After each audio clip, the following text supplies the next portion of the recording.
ഇറാനിൽ വീണ്ടും അമേരിക്ക ആക്രമണം നടത്തിയെന്ന വാർത്തയോടെയാണ് ലോകം ഇന്ന് ഉണർന്നത്.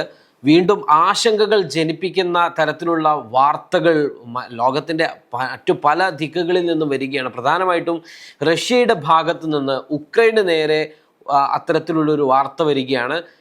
അത് റഷ്യ പറയുന്നത് കീവിലുള്ള അഥവാ ഉക്രൈനിലെ കീവിലുള്ള വിദേശികളെല്ലാം തന്നെ ഉടൻ തന്നെ കീവ് വിടണം, റഷ്യ ശക്തമായ ആക്രമണം നടത്താൻ പോകുന്നു എന്നാണ് ഇപ്പോൾ പുറത്തു വന്നുകൊണ്ടിരിക്കുന്ന വാർത്തകൾ. ഇത് സംബന്ധിച്ച അലർട്ടുകളെല്ലാം കീവിൽ നടന്നുകൊണ്ടിരിക്കുകയുമാണ്. മാത്രമല്ല കഴിഞ്ഞ ദിവസവും റഷ്യ നടത്തിയ ആക്രമണത്തിൽ 4ഓളം പേർ കൊല്ലപ്പെടുന്നു, നിരവധി നാശനഷ്ടങ്ങൾ കീവിൽ സംഭവിക്കുന്നു എന്നുള്ളതും നമ്മൾ കേട്ടു.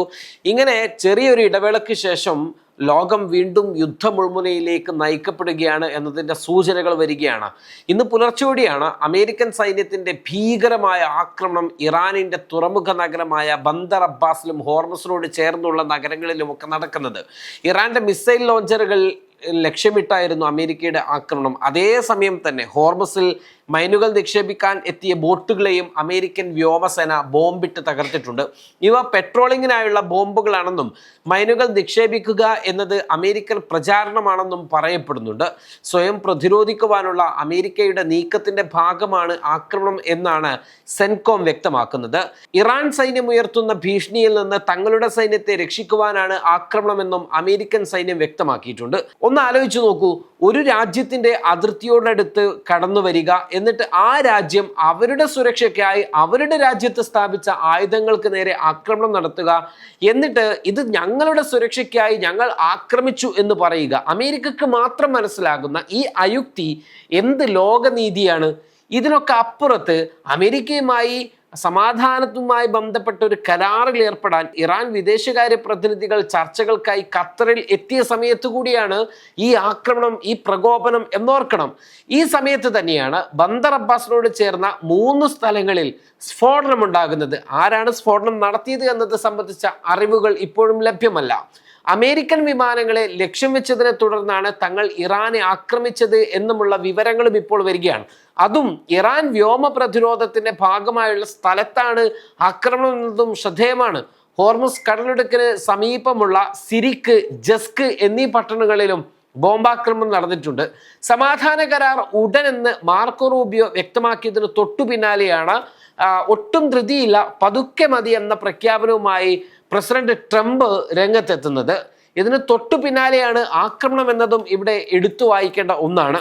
ഇതിനർത്ഥം അമേരിക്കക്ക് നയതന്ത്ര തലത്തിലും വാർ മുന്നണിയിലും നേരിട്ട തിരിച്ചടി ഒരിക്കലും അവരുടെ പരാജയമായി അംഗീകരിക്കാനോ ഉൾക്കൊള്ളാനോ അവർക്ക് കഴിഞ്ഞിട്ടില്ല എന്നും അതുകൊണ്ട് തന്നെയാണ് തങ്ങൾ യുദ്ധം അവസാനിപ്പിച്ചിട്ടില്ലെന്ന് തെളിയിക്കൽ അമേരിക്കയുടെ ബാധ്യതയായി മാറുന്നതും ആവശ്യകതയായി മാറുന്നതും. അതുകൊണ്ടാണ് അവർ ഇത്തരത്തിലുള്ള ആക്രമണം നടത്തുന്നത്. അത് ആക്രമണം ജാള്യതയിൽ നിന്നുണ്ടാകുന്നതാണ്.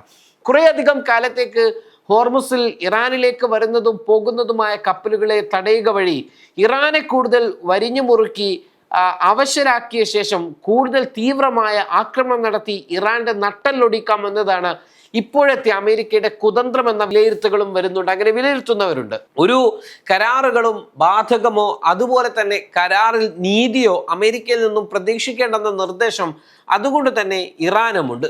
ഒരേ സമയം വേട്ടക്കിറങ്ങുകയും അതേസമയം നയതന്ത്രം പയറ്റുകയും അപ്പോൾ തന്നെ ഭീഷണിപ്പെടുത്തുകയുമാണ് അമേരിക്കയുടെ പ്രകൃതം. ഇതിനിടയിൽ സൗദി ഉൾപ്പെടെയുള്ള 6 രാജ്യങ്ങളോട് അബ്രഹാം കരാറിൽ ഏർപ്പെടാനും ഉള്ള ഭീഷണി ട്രംപ് മുഴക്കിയിട്ടുണ്ട്. കരാറിൽ ഒപ്പിട്ടില്ലെങ്കിൽ തീരുവ ചുമത്തുമെന്നും യുദ്ധം പ്രഖ്യാപിക്കുമെന്നുമൊക്കെയാണ് പുതിയ ഭീഷണി.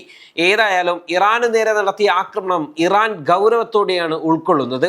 ഇറാൻ തിരിച്ചടിച്ചാൽ വീണ്ടും യുദ്ധം പൊട്ടിപ്പുറപ്പെടുകയും മേഖല വീണ്ടും അശാന്തമാവുകയും ചെയ്യും.